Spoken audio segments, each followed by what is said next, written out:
ওই যে একটা প্রেম করছে জীবনে, প্রেমিকা ছেড়ে চলে গেছে, ওর ধারণা যে দুনিয়ার সব আমার চলে গেছে।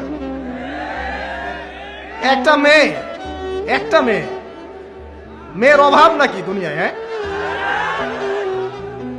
মেয়ের অভাব মনে করেন?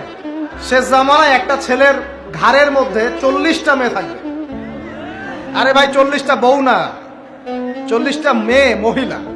মানে আপনার ঘাড়ে থাকবে আপনার স্ত্রী, আপনার কন্যা, আপনার মা, আপনার বোন, আপনার শাশুড়ি, আপনার খালা, সব আপনার ঘাড়ে। শেষ জামানায় মেয়েদের সংখ্যা আস্তে আস্তে বাড়তে থাকবে, ছেলেদের সংখ্যা আস্তে আস্তে কমতে থাকবে। যুদ্ধ বিগ্রহ বেশি হবে, ছেলে মানুষ একটু বেশি মারা যায় না, বাইরে চলাফেরা বেশি করে, অ্যাক্সিডেন্ট আছে, রোড অ্যাক্সিডেন্ট, এই সেই, যুদ্ধ বিগ্রহ।